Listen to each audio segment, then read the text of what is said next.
So we talked about daily ways, and then of course weekly you have I think it's really important to go to Mass, make that an important part of your rituals, and making a time and place. And I know a lot of people feel like, oh, Sundays we gotta finally get a break or whatever, but we are part of a community and we are enriched when we see other people also practicing their faith, not to mention the fact that the sacrament is itself efficacious. Right? And it's Jesus himself, right? Coming wants us to receive him. I mean, I couldn't agree more. I just know a lot of good Catholic people who kind of take going to Sunday Mass as like, we do it when it works or whatever. And to me, that's kind of shocking, again, because of a practice that my parents had, which was we never missed Mass on Sunday, including when we traveled.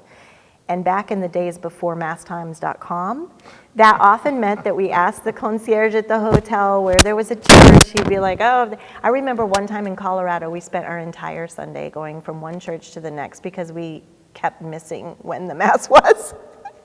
And I was so scared. I'm like, what if we don't get to go to Mass? But it's also entering into that, I mean, so much can be said about Mass, of course, but also entering into that remembrance, that memory, right, of who we are as the sons and daughters of God.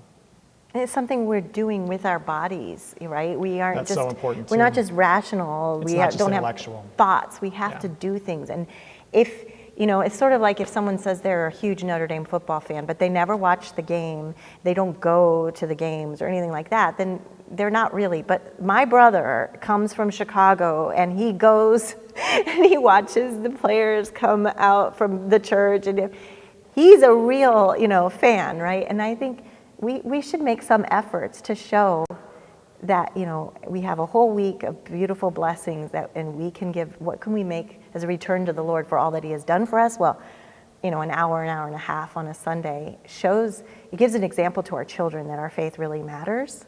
And then if we can keep holy the rest of Sunday as well. And that's where I liked Sunday being about, we go to Mass, we come home, we make a brunch, which we don't usually do. We spend time on that, and then we go on an excursion.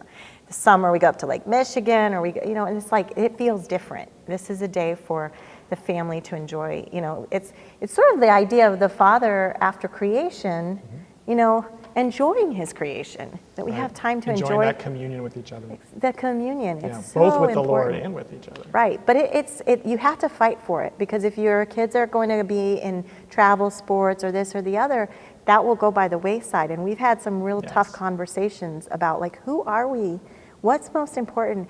We do want our kids to be in sports, but not at the cost of us having a family time.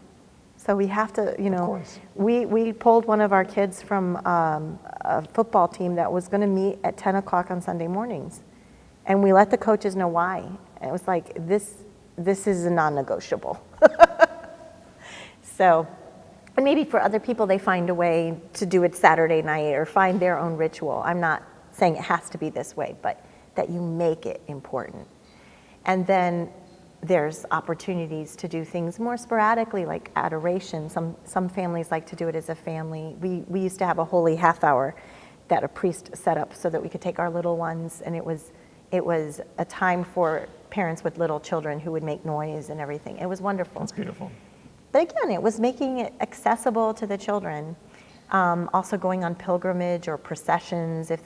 Sometimes on a Sunday we've been out there standing for the right to life, holding signs or something like that. Or we've gone and we've sung at a nursing home together. So these are ways that we are living our faith as a family together. Going to the Catholic worker and helping to serve breakfast on occasion, or being part of a neighborhood pickup, cleanup, and making that intention that we are doing it as a family that is serving others as we serve in our own family. So we take it outside. And that doesn't have to be every week, but I mean, especially you don't want to multiply activities and not have time for the quiet and peace in the home. And I know we all struggle with that too, so that's a good reminder. Right. And I think I would conclude by saying that all of these many, many different things we've talked about, really the goal is to help us to form a place where there's love, respect, compassion, order. There's a time for everything has a time, and everything has a place where we fit it. And it could seem overwhelming, believe me. I mean, and so many times I'll look around and I will be tempted by the accuser to think we're failing because there's so many baskets of unfolded clothes, there's dust bunnies under the beds. But I'm like, wait, what's essential? You can't do everything. Mm-hmm. But if we are taking time to listen to our children, to read them stories, to do these excursions, then we are putting the most important things first. Yes. And in a family that does that, there's going to be fights, and there's going to be hurt feelings, there's going to be tensions, and that's all normal.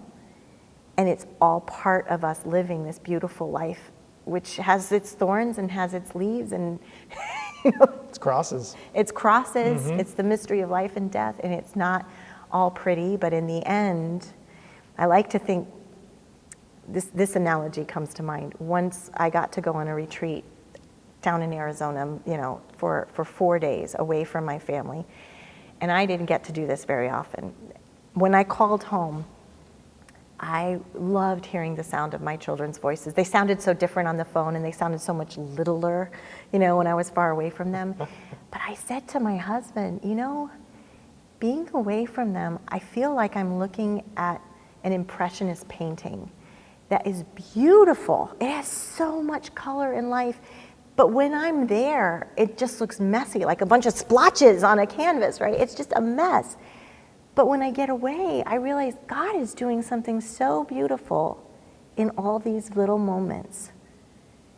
And I have to have faith that He sees what I can't see when I'm up close to the canvas.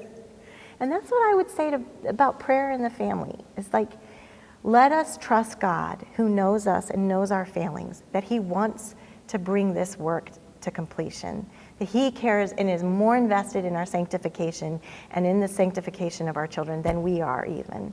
And so when we feel like it's too overwhelming, like the world is against us, like we never had to deal with, computers the way they are now, that God knows, and He will fill in the gaps.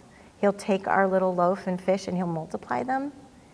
And we have to entrust ourselves to Mary, who took a wild band of apostles and turned them into the church that has been here for 2,000 years, and ask her to do that with us in our domestic church. Well, thank you so much, Alicia. I can't thank you enough for sharing your wisdom and your experience. Thank both you. As a Let's mother all pray together. And a catechist. Yes, absolutely. For the church, for the families, that I think let's do that. Is the place that God wants to bless richly and is being attacked so much. But if you're getting flack, it's because you're over the target. So keep at it. Well, thank you so much again. And thank you for joining us in this breakout session on prayer in the family. Know that we'll be praying for you as you journey through this event and hopefully take back these great resources to your families, your parishes, and your schools. Thank you again.